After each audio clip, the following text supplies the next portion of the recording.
Okay, Ryan, did you think that the first podcast you would be doing in your studio, you would have pink lighting for the setup? Did you ever expect that? Nope. Nope. Nope. Nope. But I like it. I really like it. It's clean. It goes with the pampas grass or however you say it. And yeah, you got the same color pants on. It looks good. Yeah, it's really very good. On brand for like what I want to do with my podcast, which is like very pink, very feminine, you know? And I feel like just even the way that I met you kind of has worked out perfectly for me. I never expected that I would get to be in a podcast studio so quickly, you know? I was kind of just recording like on a Yeti mic at home. And then I got to shoot a really cool commercial with you for a friend of ours who owns a beard oil company. Oh, that is right. Yeah, because we didn't even meet at the last commercial. It was the commercial before that. Yeah. Oh, because you've done another one since that? Well, with you. I was saying. Oh, okay. For the, Yeah. But yeah. Yeah, so we met doing a commercial. And I will say I'm not an actress. You know I'm not an actress. I thought you did really good, though. And it played really well with those videos that we were making. Actually. Yeah, it was a lot of fun. We have a mutual friend that you've worked with a few times. He has a beard oil company called Bossman Brands. And basically, he wanted some like hot girls to film some kind of Valentine's Day content. And he was like, Cass, like, help me out, like, come film some content with me. So I was like so excited. So excited. This was like post breakup for me, kind of. So like any kind of content that I could like put my face out there and be like, look, I'm hot. I'm doing good. I'm doing good. Don't worry about me. I was like perfect, you know? So that was kind of my intent going into filming that day. And we both talked about what a bad actress I kind of was in that experience. And I remember telling you that day, I was like, I'm so nervous. I'm like sweating. I like drinking like a venti Starbucks coffee. Like, oh, I remember that. Yeah, I'm a very basic white girl. I always have my Starbucks. And Starbies. Yeah, but I was like, this is hitting really hard today. Like, I know that there were nerves at play. And I started thinking about it. And I think I even told you, I was like, I feel like I took an Adderall. Yeah. And I was like shaking and I was nervous and we did the commercial. It looked great. But I realized later that day when I went home, I had taken 60 milligrams of Adderall by accident. So much. Yeah. And I don't know if you've ever taken Adderall, but 60 milligrams for someone who is not prescribed. That's a lot. Is a lot. That's a lot. And what had happened is my girlfriend... What happened? You know, I didn't intentionally Drug yourself. No, you know, like I was worried about acting, but I wasn't trying to be like out of it during the commercial, you know? The night before, my girlfriend had slept over. And in the entryway of my apartment, I have a tray. And it's a Barbie tray. It's like very pink, on brand. White. It's pink. It's got Barbie on it. I put all my vitamins for the day. They're like in a little cup. She put her 2 Adderalls in the little pill cup that I use every day to like take my vitamins. So the morning before the commercial, I just like swallowed, didn't think about it. You're just like, oh, these are mine. 60 milligrams. Yeah, that's a lot. It was a lot. It's like I you know, I've taken it, and even the amount that I've taken, which is like 20 milligrams or something, like that gets my palms sweating. Like, you know, I feel like Eminem. I'm like, oh, I'm sweaty. But the 60, I can't even imagine that. Like that would just be like pure focus mode, like just right. I don't think I'd want to be acting either. No. Like I'd want to be behind a keyboard just like doing something super productive. I honestly have a lot of faith that I'm a better actress than what occurred. I thought you were a great actor, by the way. Oh, I thought it was terrible, but I thought it was good. We're our own worst self-critic, you know? But that was a lot of fun. That was a good experience for me to kind of get to be on camera. We were doing some really cool shots. We were using fire. That was a really unique shoot, actually, that you were in, because, we had the fire, like you were saying, like lighting a flame on fire, and like the stuff that we were shooting was like finally content that I wanted to be shooting, which was like funny, comedy, humorous stuff, and it was right on brand with like Valentine's Day, so like it was a good one to be a part of. Yeah, it was fun. And you know, I have like burned guys' clothes before. Why didn't like, you I put that on the shouldn't resume say that. when we were looking? But I've definitely burned clothes before that it was only the ones that I bought for them, to be fair. Okay, that's fair. So I was excited to get a video shot of me burning a tie. Yeah. You know, and it was a little scary because it did start a pretty big fire in the studio. That was a decent fire. It was a decent fire. Yep. But we took care of it. Nothing else burned down. It was interesting to watch a tie burn though. Yeah. I don't even know how you did that, like multitasking, like filming a commercial with fire, dousing the kind of fire that's going from the flames, but it's just part of being a producer, you know. I know. I guess you just produce everything. You never know what you're getting yourself into, I guess. But I think the commercial turned out really good. Yeah. I thought I was just going to be like a leading lady, like just kind of there, not really saying anything. Yep. But I think I had the majority of You definitely did. The lines. The entire scripts, the 3 scripts that we put together, it was all you talking. Yeah, it was all me. Yep. It was a lot of memorization on 60 milligrams. Which I feel like in that sense is actually the proper place to have it. Yeah. You know, like to remember and everything. Yes. But I think that was a good experience. And it was the first time that I met you. Yep. You know? And I work in marketing. Right. And I work for a company here in Austin. And we were looking for a production company at the time. I remember. Yeah. Like, I had been interviewing all these different production companies in Austin. Oh, I didn't know that part. Yeah. Interesting. Mm-hmm. I was looking for a local one. Yep. It was still kind of during the times of COVID a little bit. Yeah. And still some restrictions and whatnot. Still some restrictions. But I remember I would have, like, some people come into the office and, like, try to interview them. And I would, like, try to shake their hand. Yeah. Like, they would be weird about it. Really? And I was like, this just isn't the fit that I'm looking for. No, like, I wanted creative. I wanted fun.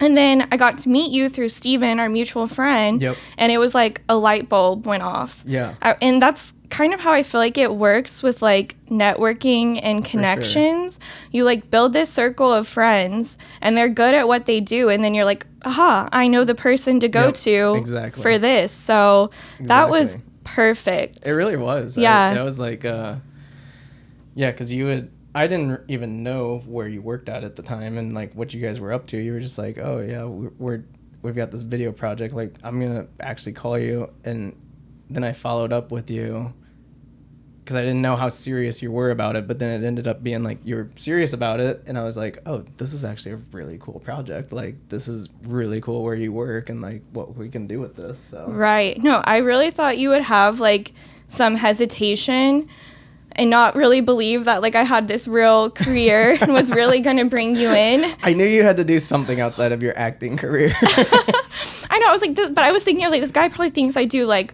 OnlyFans or like a bartender, or she's just some like dumb blonde that like Steven pulled in to kind of be some eye candy in a commercial. I actually didn't think that. I didn't think you had an OnlyFans or anything, but I definitely thought that you probably had some kind of another job outside of acting to pay the bills. Okay, well, good. As long as you didn't think I was like, just a bartender. Nope. Okay, perfect. Nope. So that was awesome because then we got to work. You got to see kind of what I do for work besides terrible acting.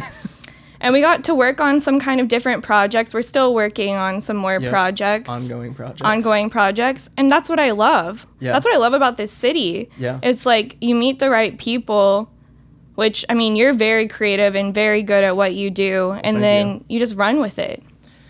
I feel like, Austin's the perfect city to do all of that stuff. And like, it's just, I remember visiting here in 2014 and I was coming down to UT to like do a grad school visit because I thought I was going to go do my MBA, and really glad I didn't do that. But even back then, like there was like a couple cranes in the sky, and like I remember just getting the whole vibe of Austin. I was like, this is like the next big city. Like people can mountain bike and kayak like in downtown, and just like tech's moving here, and like that's been the most exciting thing about like the last 2-3 years is just like everybody and their mom is like moving here, and that's just like it's breeding opportunity. Yeah. Like this studio opportunity. Yeah. Like just, and you just meet more and more people, and then you're connected, and it's like, oh, okay, like I just know who to talk to for everything. Right. Like I literally feel like if there's anything that I need, I know this exact specific person to talk to in the city, and whether they're in my network or not in my network,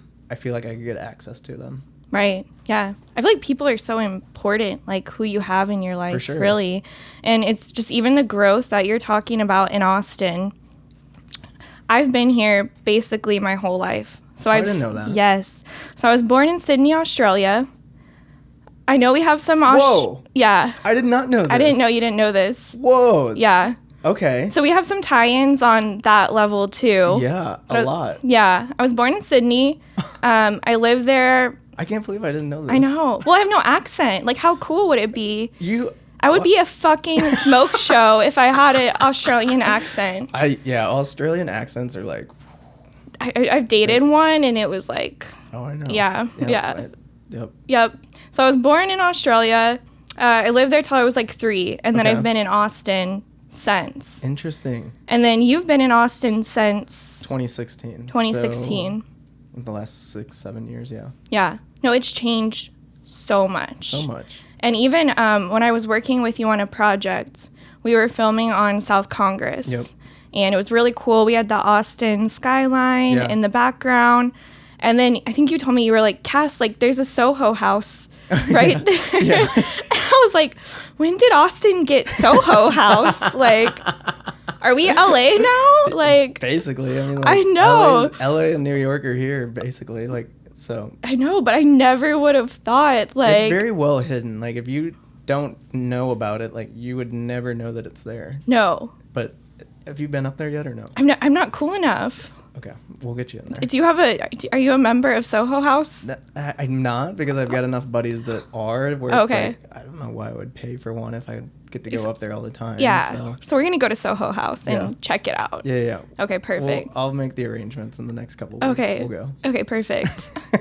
Do you know where, like, the Hill Country Galleria is? Yeah. Yeah, Yep. So I grew up out there. Gotcha. Like Lake Travis kind of area. Love that area. I love that area. And the Galleria used to be cow pastures. Interesting. So I believe it, though. It was like cow pastures. There was like a taco shack that Sandra Bullock and Matthew McConaughey used to go to. Really? And then Sandra Bullock used to work out at the Gold's Gym in Bee Cave with like a trainer. Yeah. So interesting. It was small town. Yeah. There was like 2 country restaurants you could eat at. That's crazy. It's crazy to see like what Austin has become, and like it's just, you know, every other city has had their like ups or their like uprising and stuff, and it's like Austin's like in the middle of it right now. Right. Like, and what it looks like in like 10 years, like who knows? I know. That's what's fun, kind of being young in the city and like building your career, building your business. It's very vibrant and so fun. Vibrant. Yeah.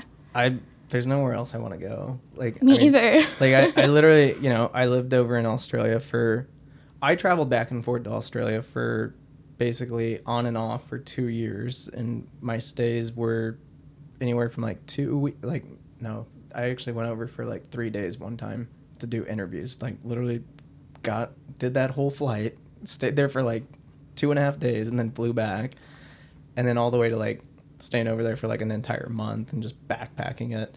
But even whenever I was doing that and like traveling all over the world, I still loved flying back into Austin. Like it was just like I loved coming in on the plane and seeing downtown, and like just I was like, this is home. Right? That's how I feel. I'm like, you can go travel wherever you want, and I think that's so good to like go and travel. For sure. But for me, Austin's always going to be my home base. 100%. But if you've only been here since 2016, where did like what's your hometown? Where did you kind of grow up? Oh yeah. So I always tell people St. Louis, but I only say that because nobody and their mom would know where Millstadt, Illinois is at, and that's basically 15 minutes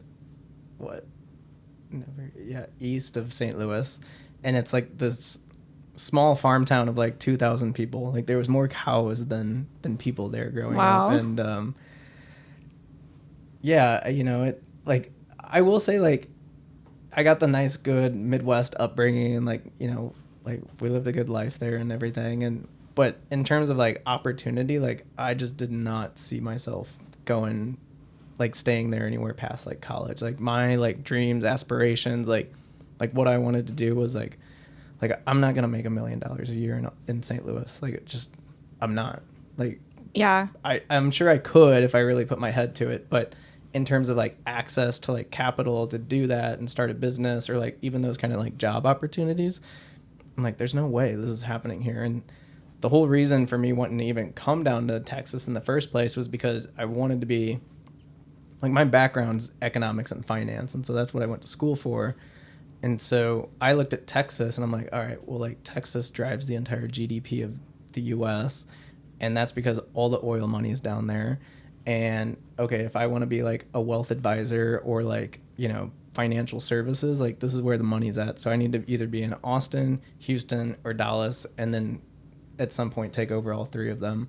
But before I even got to go down that avenue, Amazon recruited me out of college. That's so awesome. I was like, all right, well, they're gonna move me there anyway, so let's go have a rodeo then. Yeah, that's it. Let's go have a rodeo. I think that's what people think when they've never been sure to Texas. They for sure do. They probably think we just like ride around on horses going yeehaw or something. I think they do that though, and everywhere but Austin. You're probably right. I think they do that in Houston and Dallas, and everybody's wearing cowboy hats and like cowboy boots, and like I really do think that. I think you're right. Yeah, I see, because I have certain feelings about the Midwest, like kind of like Illinois, Wisconsin, Illinois. Illinois. Did I say that?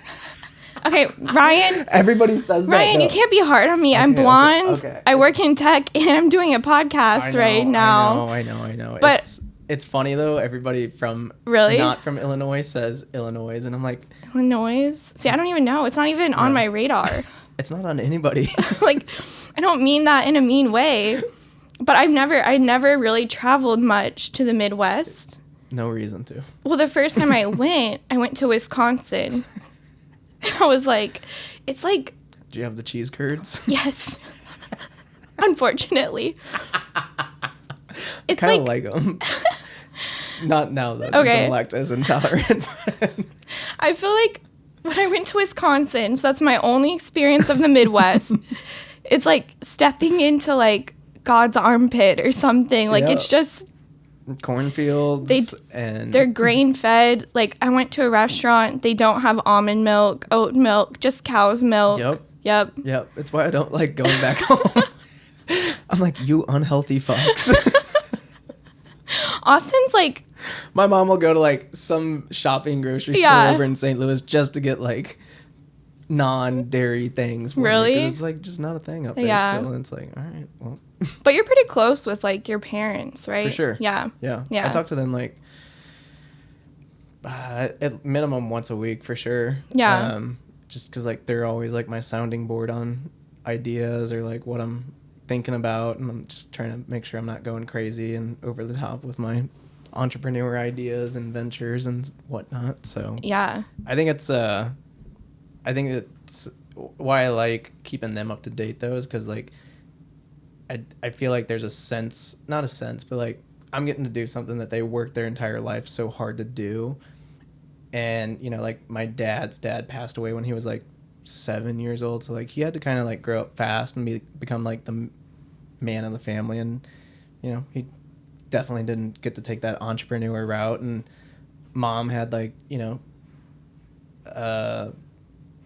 like an okay upbringing and stuff, but like they didn't have those opportunities there. And so like for me, like I feel like I'm like fulfilling that side, like, and it makes them like have not gratification, but feel fulfilled that I'm pursuing something that they never had the opportunity to do. And that's why I like updating them all the time. So it makes them feel like they're still very much a part of the process, and like they've got like their hands in it at some that's awesome, some kind of like point in it. So. Yeah.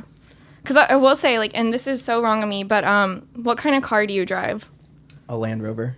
Okay, those are expensive, right? I mean, it's all relative. It's all relative. I drive a beat-up Mazda, so to me, anything's expensive. So I'll say, when I first met you, I had like a preconceived notion of you, right? Okay. Like everyone does that, I feel like, when you first meet people. Sure.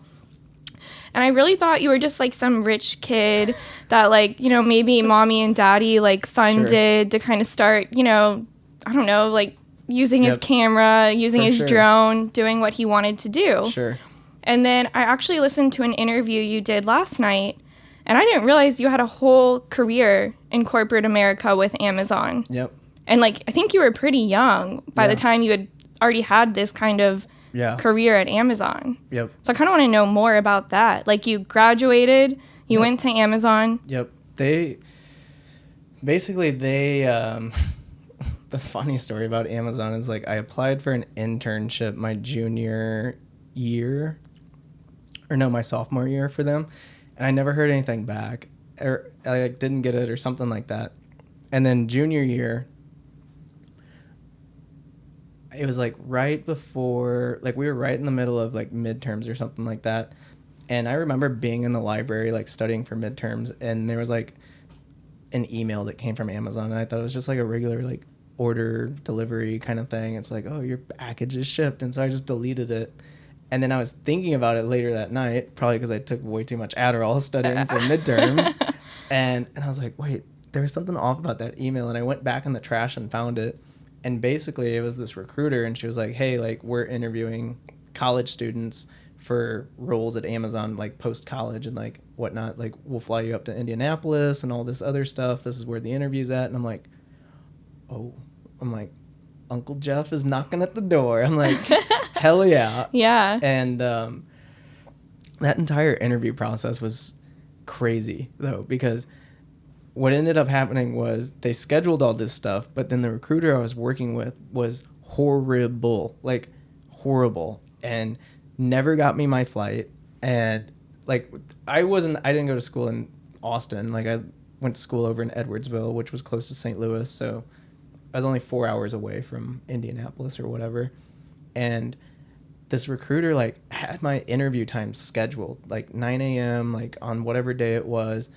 And I was supposed to like have this flight, and she never booked it. And so I'm like talking to my dad like literally like 2 days before, and I'm like, I don't know what to do. I feel like if I don't make this interview, like I'm not going to get this job, and it's going to be on her. But it's like, is this something that's in my control? Like, should I just drive there and say, fuck it all, and like just show up, and like maybe she got me on there, maybe she didn't. And that's what I ended up doing. I just ended up driving to Indianapolis at like 4 a.m. the day of the interview. And then it gets even more weird because like the recruiter's like, oh yeah, like we're a super casual company, like you can wear jeans in the interview and stuff. And like for me, like even back then, like casual clothing inside the workplace was like not what it is right now, like where people are just like wearing joggers. I'm wearing swim trunks on a podcast interview. Like it just wasn't even like that in 2016, 2015. And so I get to this building, and I'm expecting to like do this interview at like this, like, I don't know, like an Amazon building. And there's nothing Amazon about it. There's no logos. There's no anything. And so like, I'm like dressed casually, like jeans and a just kind of button down shirt. And I'm walking in the building, and then all these people are walking out from these interviews, and they're wearing suits. And I'm like, oh fuck. I'm like, I completely underdressed, but I brought my suit with me just in case. So I like go back out to the car, into the parking garage, and change into this suit, and then go back in and like actually get closer to the interview room. And I took a peek inside, and everybody's wearing casual stuff. And I'm like, oh my fucking God. I'm like, I fucked up. So I run back out to the car again, change back into my casual clothes. And then this time I go into the interview room, and everybody's wearing suits. And I'm like, fuck. I'm like, I am doing this all wrong right now. And it ended up actually being the best thing possible, because the one recruiter, like, because like with Amazon interviews, and I don't know if this is privy or not, but like one of the first steps is like you go into a room with like everybody, which is like 25 other people, and then there's stages, and you have to solve these math problems. They're like efficiency planning, logistics, like, and so like if you get those right, then you can move to phase 2. And so I go in there with like 25 other people, but before that, like the one recruiter like held me up, and he was just like, by the way, man, like, thanks for just like understanding the culture of like just being casual and just not dressing up. And I swear that's what got me the job. Wow. That's amazing. Yeah. That's crazy story. It's nuts. Like that's how it all started. And then basically like, yeah, I'm junior in college, like guaranteed job with stock and 6-figure income, like right out of college, and they're going to move me to Austin. I got to go like live in Tampa for 3 months to do my training. Like that was fun. Right after college, living in Tampa, like do a little work, go to the beach with your new friends, and like just you're like all your housing expenses, everything's paid for. So you're just stacking money. Wow. And then I moved to Austin, and then I was in like the warehouse and stuff like that. And I just did management, and I had a lot of success there with my teams. Like my teams were anywhere from like 100 to 250 people. And, like we ended up being like one of the top teams in like all of like NAFC, which is North America Fulfillment Centers. And yeah, like got promoted, and then that's when I started getting more into like the international finance and like working on like variable and fixed cost and just kind of boring things. And I don't know, I just like had a really big drive to like get to the top and like see if like, you know, what does it take to like get up there next to Bezos and like be a executive. And next to Bezos, it's a lot of work, and it was going to take a lot of time. And I was like, I don't think I'm down for that ride. I think I can go make a lot more money for myself. I guess pinpoint where you want me to talk about with Amazon, because I can go a lot of different ways with it. You know what's funny about this is I feel like we've almost flipped like our experiences, because you went from corporate to being an entrepreneur. Yep. I started out really young trying to be an entrepreneur, and then ended up back at corporate. So when you were working at Amazon, I was trying to sell products on Amazon using Fulfillment by Amazon. Thankfully to some of my friends that taught me how to do that. And that was great, because it taught me a lot about what it looks like to be a seller on Amazon, the process, their warehouses, what kind of goes into it. So it was super interesting. But to hear you talk about Amazon and like the corporate culture of it, like you think you would just get into that company, you get your stock options, and you're like, oh my God, this is amazing. Like, I can imagine you were making good money, right? For sure. And like, how old were you when you left Amazon? Well, I started there when I was 22, and then I was there for 3 years, so 25, and I'm 28 now. So I was there for 3 years. I've done 3 years in corporate, and I've done 3 years in entrepreneurship right now. Yeah. But it seems like you got in there, and in 3 years, you really had this success at Amazon in corporate America. But something wasn't hitting quite right for you. Like you had this drive for entrepreneurship. Which I think a lot of people do, but they just don't have they don't act on it because it's scary. It's so scary. And I guess where I started getting like unfulfilled by my job, like I was like not depressed, but like just unfulfilled, because it was just like so monotonous. Like I loved running the teams and like management inside the warehouses, but there was a lot of fucked up shit that went on in there too that was just like, I got stories for days. Like I bet. Like the wildest thing that I can remember from working in the warehouses is like we had one associate on our team. Oh God. I don't know if I'm ready for this. I don't think anybody is. But I can tell you, my boss and I laughed for days on this because we couldn't believe it. And this guy, like, straight up just, like, shit himself. What? At his, like, workstation. And the worst part about it, or like, he shit himself, like, at the workstation. Then he, like, goes to the bathroom and just, like... Wait, how did you guys even find out? Like, you just knew? Security camera footage and like, security teams, because like security teams in the warehouses are no joke. I feel like like they kind of are, but like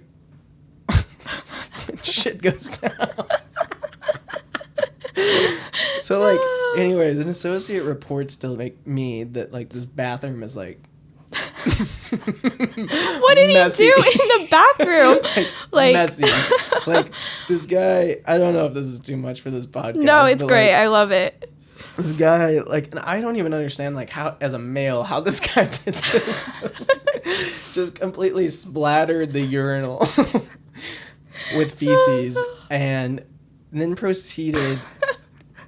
What we had to put together was that he then took off his pants, his boxers, and then threw them in a Gaylord, which a Gaylord is this like massive cardboard box for like recyclables. And somebody reported the bathroom being messy, and then somebody reported like this Gaylord smelled like shit. Yeah. And so we had to go investigate it.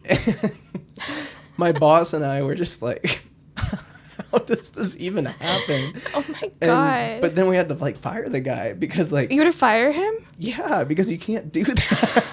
You can't just... Like, you can't just defecate somewhere and not say anything. Like, in his defense, like, wonder if it happened to you. I at least have the decency to go and tell somebody that I made a boo-boo in the bathroom, you know? Like, oh my God. I thought Amazon had it together, you know? I'll say this. The bathroom stories and the break times, those are real. And so I was the number one enforcer of those things.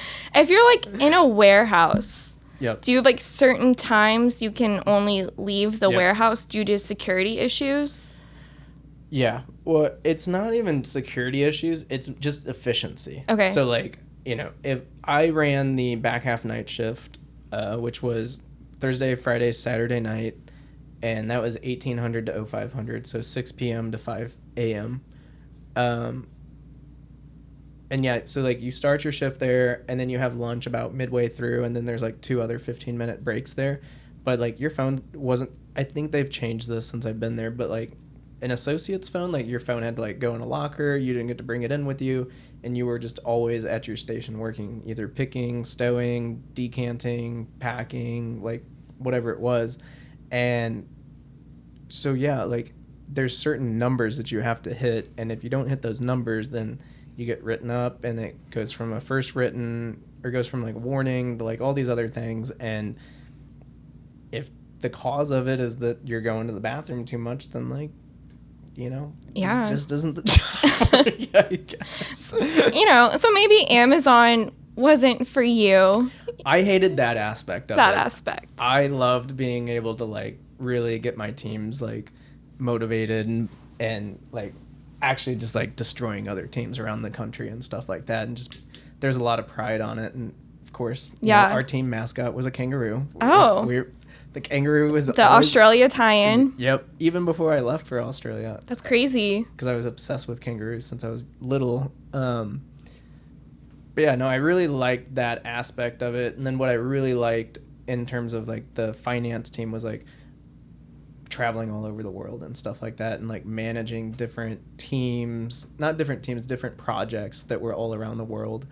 Like that was super, super fun. But it just got to the point where, all right, like I'm flying all the time, like, you know, living this bougie life now because I got all these miles and I'm staying in the hotels, everything's paid for, I've put on weight, like I don't really feel like myself, like I'm just automating shit, like I just like became unfulfilled with it. Like you're just, you know, I specifically remember like flying from like California up to Seattle one weekend, and I'm like sitting first class in Delta having my beer, and like just I'm like looking out the window and I'm like, I've done this so many times now, it's just, it doesn't even do it for me anymore. Where I'm just like this whole like premium luxury lifestyle, like it's just, it gets normalized after a certain amount of time. So, you know, you just get unfulfilled by it. Right. So. Yeah. And from my understanding, Media Pouch kind of formed out of this Euro trip that you did. When you did this Euro trip that you decided to take, I know it was kind of like a boys trip, I've heard. Were you still at Amazon? Were you like, I need to take some time off? You're kind of getting overworked? Like how did this kind of play out? Well, I was still at Amazon at the time, because that was, I think we went in 2017 or 2018. And we just had it planned for a while. Like my buddy was like living over there in Australia already, and I'd like visited him, and him and his group of guys were like, yeah, like, have you guys heard about this, like the Yacht Week? And I'm like, no, but this looks fucking sick. And so we just planned to do it the next year. And I ended up just like taking off. I think it was like 2 weeks of work. And yeah, I like flew into Moscow, spent some time there, and then flew down to Prague, and then met the boys there. And then from Prague, we drove down to Split, Croatia, and then did the Yacht Week. And it was just life-changing. Because at that point, I was so like unfulfilled by Amazon. I'm just like, what's next? Like, but I had no motivation to like figure it out really quick because I was like making really good money. But then I did that, I'm like rolling balls on Molly at the Yacht Week. And I'm like, you kind of ended up being like the kind of camera guy for Yacht Week, like kind of their media, like they were trying to get you to post on social channels. How did that happen? Because you had been working at Amazon, then you get there, you're at Yacht Week, which I've always wanted to go. I feel like it's insane. We should go do that. Let's go. Yeah. Let's go to Yacht Week. We should put a crew together. I'm down. I'm not even kidding. I'm so down. We're going to bring the guys who have the Soho memberships. Maybe they're single. They probably have money. Let's go. Yep. Yeah. We'll do it. There's fuck yeah. We'll go do Croatia. Yeah. But yeah, I mean like I picked up my first camera whenever I was 14. So I was already familiar with like photography and content creation and editing and that stuff. But I kind of like lost my way with that whenever I was working at Amazon because there was just no time for it. Like I was just obsessed with climbing the ladder, I was like, fuck doing photography and shit. But when I knew we were going to Croatia, I was like, I'm definitely buying a drone. We're definitely going to get some badass sunsets on this yacht. And like, this has to be filmed. And that first night that we were there, of course, it's like the most epic sunset of the trip, and put the drone up, flew it, and just like posted it to Instagram. And then the Yacht Week's marketing director saw it and then found out which yacht I was on. She came over and she was like, hey, like, saw your content. Our videographer bailed. Here's a brand new GoPro. Would you mind just like grabbing content for us all week? And I for sure wasn't doing video at that point. Yeah. Like, it was kind of like this new thing for me. And I was like, yeah, okay. Like, I'll do it. What year is this? Do you know? I think it's either 2017 or 2018. So I was supposed to go to Yacht Week 2017. Ooh. It didn't work out for me, but maybe we would have run into each other. Very well might have. But I saw something you posted on Instagram. I think you posted this, or I've seen that Yacht Week's like really good for networking. Yes. And, just look at this opportunity that came for you. Yep. And I know you got into like some of the best events, the best parties. Like I can't even imagine what that looked like. Wild. Yeah, I shared that the other day because like Yacht Week's been going viral on like Business Insider and all this stuff, and it's like apparently there's this whole thing with MBAs now, and it's like this is like I don't know, but it made sense to me because I was like, yeah, the people that you meet there, you're going to stay friends with because you have this super, super unique experience. And like, yeah, you're probably doing some drugs, and like there's the whole drug chemistry that goes into like making friends and stuff. And, but yeah, it made total sense to me. Like I formed Media Pouch from there. So like if these people are trying to get into an MBA school and that's what it takes, then like I 100% see it. And I just think that whole entire experience breeds opportunity. Right. So yeah. What kind of drugs were you doing? Molly. Okay, that's a good one. We'll keep it to that. Okay, yeah. Well, I'm not going to go too deep in that, but I do think that drug, I'm a big microdoser. I take a lot of mushrooms. I really think there's certain drugs that kind of open up your perspective. For sure. And give you some realization into what you kind of want to do, what's important to you, and how you're kind of feeling. For sure. So I definitely think that probably... That was all of it. Yeah. And I, in all fairness, I did a lot. I was taking like one a day and for 7 days, and I think that's pretty bad. But I'm not mad about it, is what I'll say. Yeah. I'm not mad about how it turned out. And but yeah, I think that, I guess to tie it all back in, like where I was at with Amazon and like not being fulfilled and still working there and what's next and like having that experience, it just made me realize like, yo, I do not want to be doing this the rest of my life. Like that is a long life to live, and like I don't care if this salary goes up $250,000 a year, $500,000 a year, and I've got $1 million of stock in the bank. Like it's not worth it. Like just not. Like, I'd rather just go travel the world and do what I want to do and nobody tell me how to do it. And that's what I realized out there. I was like, yeah, all of this is possible. But I think to then tie it back to another point you made of like why people don't do entrepreneurship and why it's scary is like, I really look at myself of like being fortunate because I got to build my like security net for myself. Like, I knew that my stock was going to vest, you know, on that 3rd year anniversary. I knew that I basically made a hard deadline of a year out, and I was going to save all my money. And so like I put like a lot of money to the side to give myself like the financial freedom of like no expenses, no debt. This money is pure money for me to live and start my company.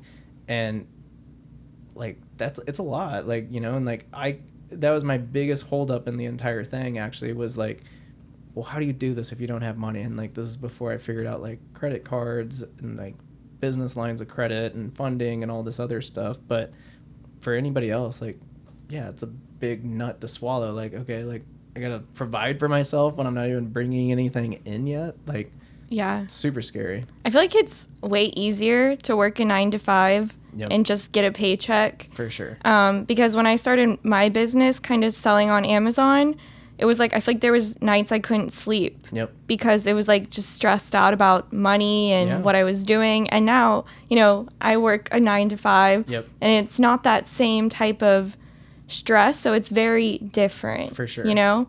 So you got back from your little Euro trip where you did a bunch of Molly. You were kind of like, you know, doing the videography for Yacht Week. Did you go straight back to Amazon, or what did that look like? Yeah. Okay. Like, because I knew, like, realistically, I'm like, I'm not going to quit tomorrow. Like, I'm definitely going to set myself up here. But what I did start doing was just, like, building the company at, like, a foundational level, which was, like, the logo, like, the website, like, just small things like that. And it was just, like, just taking one day at a time of, like, getting myself to a point where, okay, I feel good about this in a year when I come time to like quit from here and stuff like that. And that's why it was like my side baby for a year, you know, side hustle for a year. And yeah, I mean, that's how it all was. But I kept it very hush hush at Amazon. Like, nobody knew that because I didn't want anybody to have any thoughts or doubt of like, oh, well, you can't fulfill your job very well if you're working on this like side hustle or something like that. So the day came when I quit and everybody's like, what? You're moving to Australia to launch a video production company? Like, made zero sense to them to watch their finance guy just quit. That's so awesome. Yeah. It was wild. Yeah. That's pretty cool. I feel like people forget, though, too, is that it's like the company doesn't own your entirety, which I think corporate America, they want us to act a certain way, be a certain way for the company. For sure. Especially Amazon. They're a publicly traded company. You worked for the company. But it's like, I think it's kind of outdated to think that the whole being of who you are should be tied into the company, and you can't be doing things outside of that, you know? So I think it's really cool that you started working on it while you were still at Amazon, you know? And I like the fact that you did it silently too, and then they were like, what the fuck? Like, where did this guy come from? But I can't even see you being like a quiet finance guy to begin with, because you're funny. Yeah, no, I definitely like wasn't quiet in my role at Amazon. Like, I was definitely like shit talker and even got myself, you know, blackballed from a couple things. But like in terms of like media pouch and what I was building, like I was super quiet about. Like, I didn't tell anybody about it. But I agree with you, like on the like corporations and like having to be a certain way or certain person to like fit in there. And like that's what I battled with a lot at Amazon, because it's like, I'm like, I don't want to be this like cold-hearted person that just has to like fire people all the time for like stuff that's just like stupid in my opinion. Like, and there's like this big clash there for me, and that was a big part of it. And it's like, I don't know, like I can wear my swim trunks there, but that just doesn't do it for me, you know? Like, I don't want to just like be this corporate hat wearing person and just like always do something for somebody else. Like, it's just not me. Like, I mean, I feel like there's always like a mask we have to put on for work. sure. And then it's like end of the day in any job, I don't think anyone would show up if they won the lottery. Yeah. We're you know, so it's like I've been doing interviews, or I'll interview people, and I'm like, end of the day, you know, it's like we all have a purpose besides that kind of. So, but that's what's cool about entrepreneurship. For sure. Getting outside of that bubble is you have this creative freedom. Yep. So you go to Australia. Yep. This is kind of where you start Media Pouch. Yep. Kind of ties into me being born in Australia. For sure. Ties into the Kangaroo logo. For sure. Yep. Do you start your first project when you're in Australia? Or are you there just kind of checking Australia out, enjoying your time off? Or are you really focused on Media Pouch? All of the above. Okay. It's Kevin Gates. Yeah. Isn't that a Kevin Gates song? Is it? I don't know, something like all of the above. Oh, it's like all the above. Yeah. I'm kind of ghetto, like. I actually really like that song. I love Kevin Gates. So you were there doing all of the above for Media Pouch. For me, it was this like, I never like gave myself a break or anything like that since I was 14. Like I just like worked all the time, like just, and at that point I was like, all right, like I'm gonna go to Australia, like launch this company, but I'm also just like gonna have my time to like just do me and like figure me out and stuff. Like what do I want? So I didn't have any projects lined up or anything, and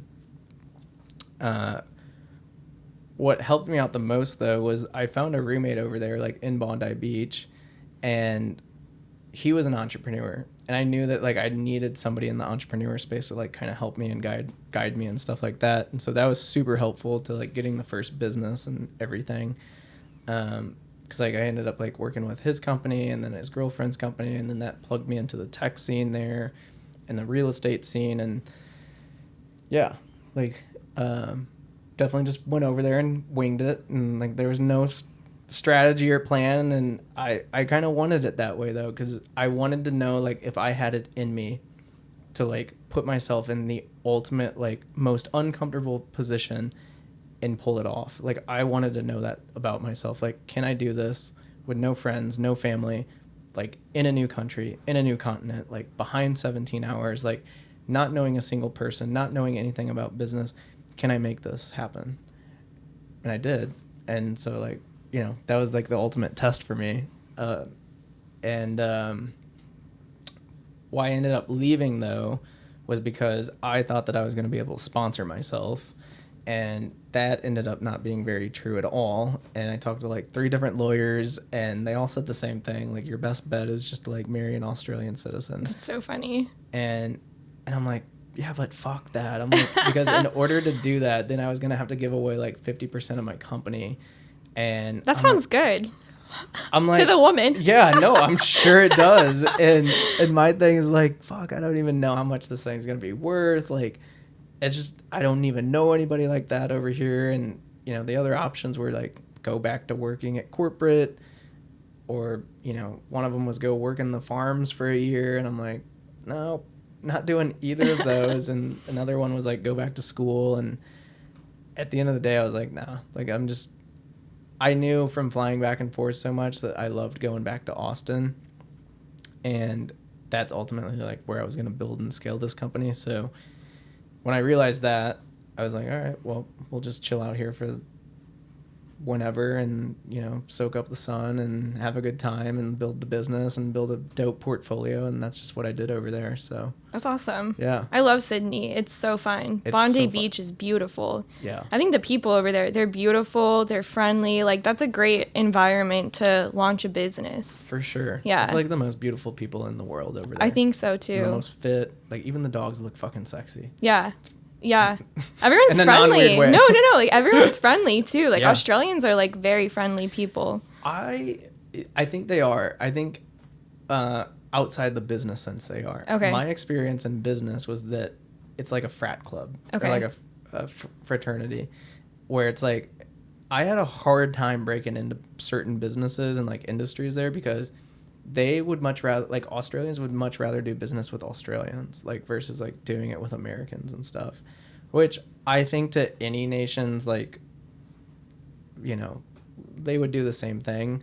But it just makes it that much harder too, because Australians are also like feely touchy and they want to have coffee like 3 times before they talk for business. And it's like, all right, like, cool.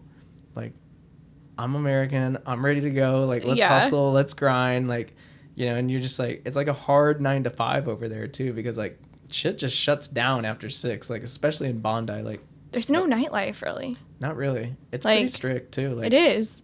They do the whole ID thing, and like you mess up in a bar or club, like, you will be banned. Yeah. Like, and it's like 2 strikes, you're out.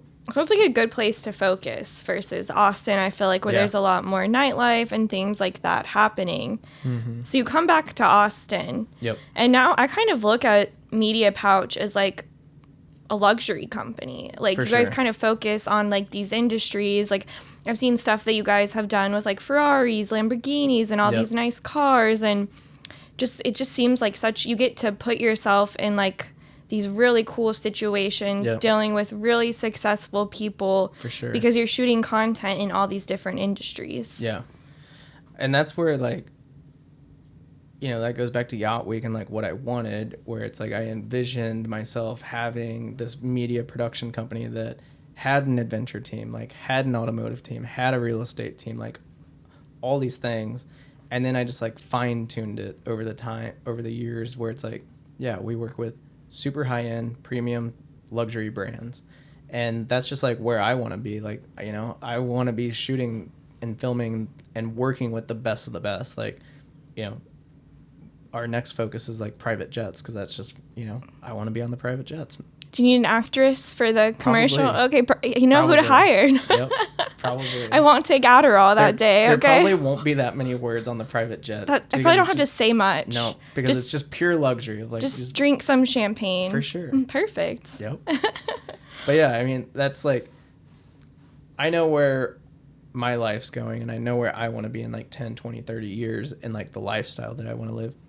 And if that's the lifestyle that I want, and like that's the kind of person that I want to be, then how do I bring that into like how do I bring that future into my present? And that's by like just getting in front of those people and working with them and learning from them and having those experiences and becoming more cultured and everything. And that's why Media Pouch is the way that it is. So yeah, you're definitely surrounding yourself with that circle. Like, I see it from your content, and then even I met you in March when we worked on that commercial, and just even seeing the growth that you've had since March, I'm like, holy shit. Like, I met you in March. It's like literally now we're sitting in a studio, which you didn't have then, right? So it was like crazy, because now you have this studio. Yep. Do you want to talk about what you're doing here besides the Pain in My Cast podcast? Yeah. You know? Yeah. Well, hopefully we're doing a lot more. Hopefully we're doing a lot more with the pink. I love the pink. I do too. I still love it. But yeah, the studio is completely new company from Media Pouch. So it's Pouch 6 Studios, where I've partnered with one of my good buddies, Jake, and he's my business partner on this one. And what we're doing here is like, we're just filling a massive opportunity that's like got a massive problem to solve, because in Austin, I looked at it, there's like 3 podcast studios that like you or me could just like pop into and go record a podcast. And podcasts are just like taking off over the last couple of years, where it's just like everybody and their mom has a podcast. So like that was opportunity number 1. And then the other one was like, I looked at like our profit and loss statement last year and just like looked at expenses, and I was like, oh my God, like we spent $30,000 on like studio rental last year, which is like a lot. And I'm like, I could just get a lease for a studio and like have my own. And so there was that. And there's like maybe 5 studios in like the Austin area that I like going in and filming and stuff like that. And I'm like, it's an okay experience. It's good. Like, not one does it really good. And so when our lease ended at Industrious, and I was like looking for some space, and this popped up, and I was like, oh shit, like this might be the time to do this. And like I came and walked through this one specifically, and I'm like, this would allow me to do this, like have a podcast studio, have a film and photo studio, have a creative cockpit. And we're just like building out Austin's first ever like smart and autonomous studio, where like this podcast studio, where like right now it's not capable to do it, but in the next month or so, it'll be fully autonomous where like you will come in here with your podcast guest and interview them. And all of these lights and cameras will be fully turned on and start recording by you just saying, "Hey, Alexa, go into studio mode." And Alexa's then going to start doing all that, record your podcast for you. And in the background, based on who's talking, it's auto switching and cutting the video for you. And then by the time you and your guest are done, you will leave with like your fully edited and chopped up like podcast video and audio file ready to go on YouTube. That is so cool, because that's what I found so interesting. Yeah. Because I started my podcast very janky with a Yeti mic, using a platform called Riverside. That's a good platform. It is a good platform. And I was just doing video interviews because I was like, online, because it was easier to capture the video than having a live guest. But what's so cool, if you're saying that you guys can do the auto switching. Yep. That's like you can capture whoever's talking, right, with the cameras. Yep. Because sitting right here now, we have like 3 cameras. Yeah. It'll know who's talking, capture us. Yep. And Austin does not have anything like that. There's actually nothing like it. Nothing. I looked. Like I wanted to find a studio, and there's like certain websites you can rent them, and like literally some of the podcast studios look like someone's mom's basement with like sketchy. I was like, I think I'll just do it on my own. For sure. So this is like monumental for Austin. I think so too. Especially the direction we've both seen the city going. Yep. We know that you're like on the pulse of podcasting here because no one's doing this. Yep. So that's exciting. It's super exciting, and like really what's really even cool outside the podcast studio is like the creative cockpit, where it's like that's where there's like 4 video editing workstation desks, and any type of creative, whether you're a photographer, videographer, editor, whatever, and you just like have this massive project that you need to like edit and bang it out in a super efficient time, but you're only working on like a shitty MacBook Pro. Like, sorry, but like they only get you so far. And I learned that lesson the hard way too, starting out. And I would have paid money to go and like edit on one of these computers if they were available. And the reality is like when you're starting out as a creative, like you don't have that money, and like those rigs are all like each one of those desks is like $6,500. Like it's like top of the line Hollywood, monitors, like spec'd out PCs, like the top of the line peripherals. And so like we're bringing that to Austin too, which there's a couple other cities that have got things like it, but nothing like to this extent. And then with the film and photo studio, that will be, that'll have like light tubes in it, backdrops. It'll be all interchangeable. But the really cool thing is like it's synced up to the lounge, where it's like now as a photographer, filmmaker, and you're doing like some kind of shoot for your client, you can be in the actual studio and not have your client over your back, breathing down your neck. Like, oh, did you get that? Did you get that shot? And you can literally just like close off the studio and have them sit out in the lounge and watch it through the TV and stuff like that. And That's nice. We did that based on all the feedback that we got from other people in the industry. But yeah, it's like this entire thing is smart enabled. Like there's tablets in each room, controls every single light, every single camera, like all of it. Yeah. But the big vision is like, it's like WeWork defined what co-working was, and then they put a WeWork in every single city. And so now, like you or me could fly into whatever city, and we're like, oh, where's a WeWork? Where can I just like go rent a desk for the day and just work out of? And then I look at like Chick-fil-A or McDonald's, and I'm like, they're in every single city too. And like people just, there's these brands and companies and businesses that are like, they're everywhere. And guaranteed if you're in that city, like that's going to be there. But like, where is that at for the creative, like this like niche of like creative people and like needing a studio or needing a podcast studio? And I had this thought 2 weeks ago whenever I was watching the Full Send podcast. The boys just like hop on their private jet and just fly into a city, and then they go interview somebody. Yeah. And I had this realization when they literally flew from LA to Austin to come here and interview Elon Musk. And they're like in this like apartment or whatever. And I'm just like, that's so shitty. Like what if there was like the WeWork of a podcast studio for these guys to just like fly into a city and just be like, oh yeah, we're going to go to Pouch 6 Studios and record the podcast. Meet us here.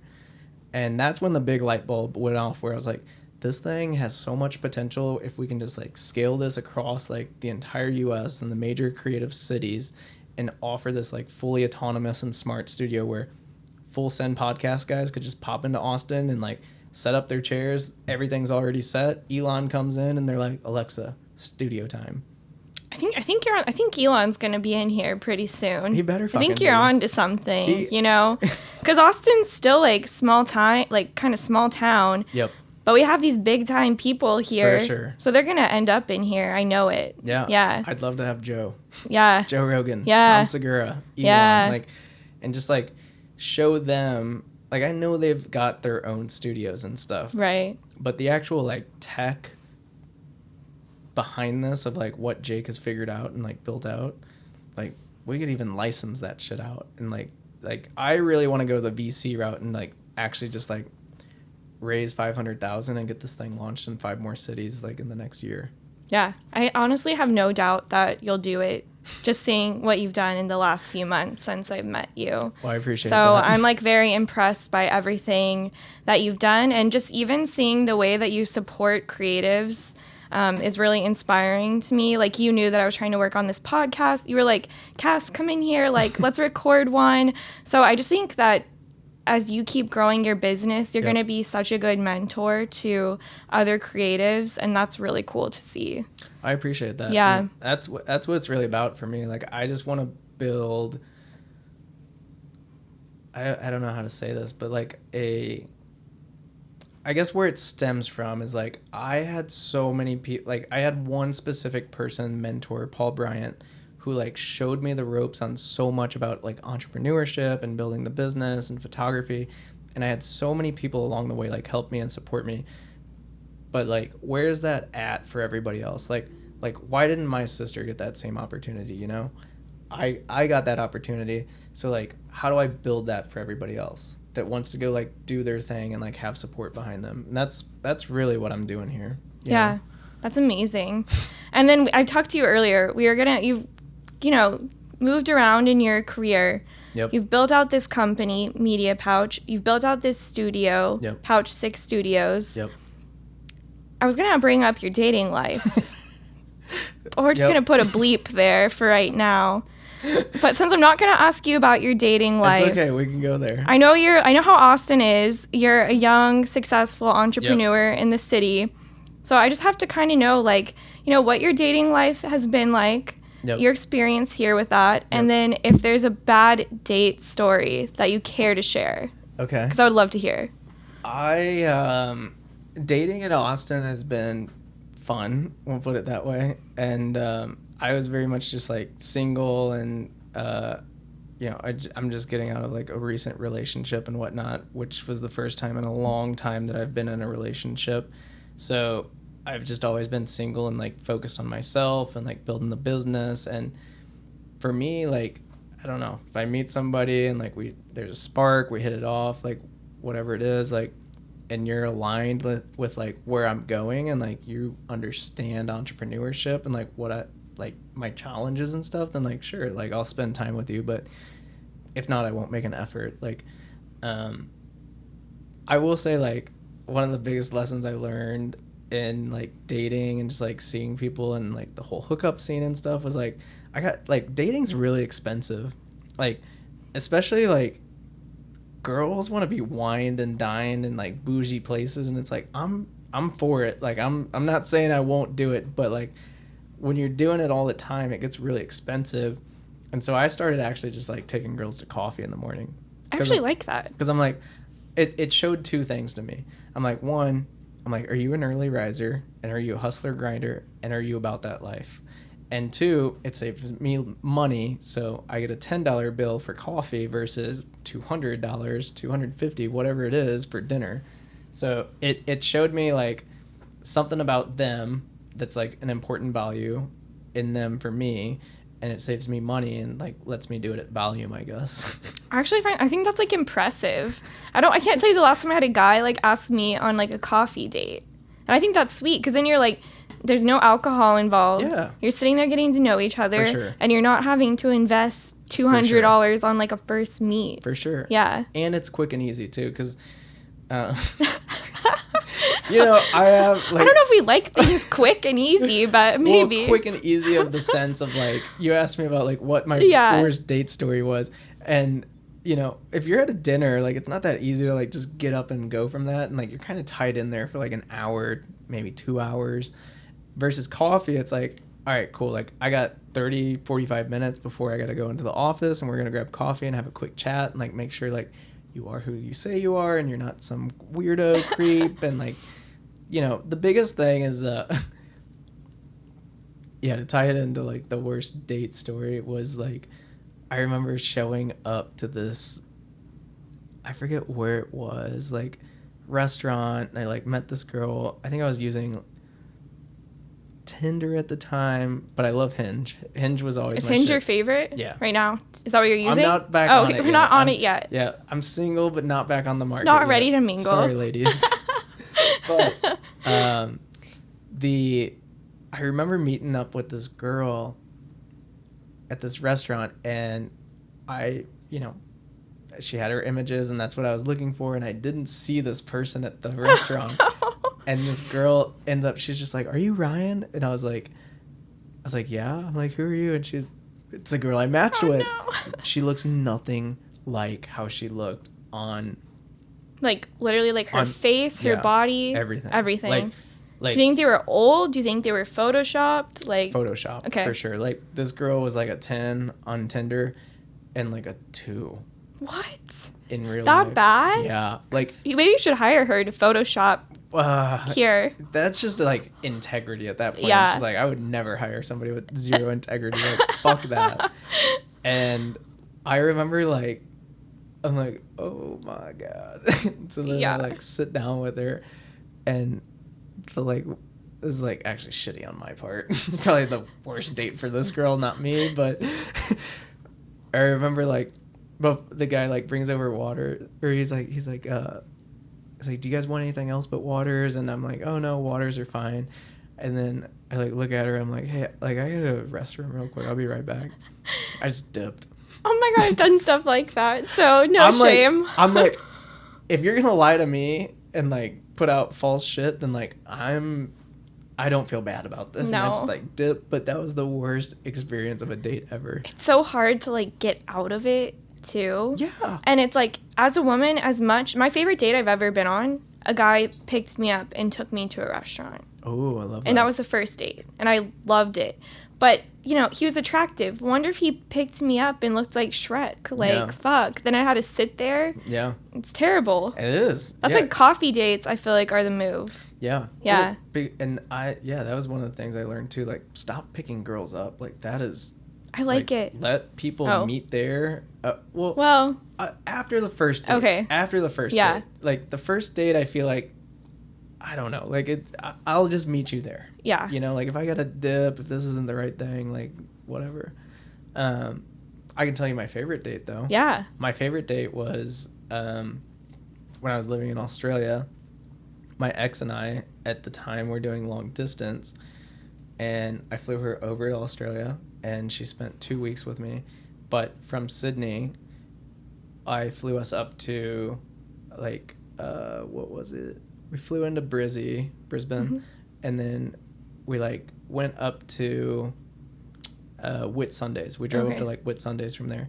And then I, like, rented out, like, a yacht and stuff for us, and we were just, like, sailing between all the islands of Whitsundays. And it was, like, the most epic thing ever. Like, you're just in the most beautiful location in the entire world, and you're just, like, spending your time with that person. And, like, breakfast and dinners, like, all on the yacht. And, like, it was dope. I feel like that's what's so amazing is, like, when you have the person with you. Yep. That matters. Sure. And I can't even imagine being taken on a yacht, because I've said before, my ex didn't even have a car. So that's like, wow, Ryan, hats off to you. You know, I like the bougie lifestyle, and like I know, I can tell. But it's like I want somebody there with me to enjoy that stuff, and like I'm more than welcome to like share it with you too when it's like available and whatnot. So yeah. Okay, well, you're gonna have to pimp yourself out. So the ladies know where to find you when you're back on the dating game. So what's your Instagram? Where can people find you? Media Pouch, Pouch 6 Studios. Give us the lowdown. So Instagram's where I post most. So it's Ryan Gallego 0. It's Gallego 0.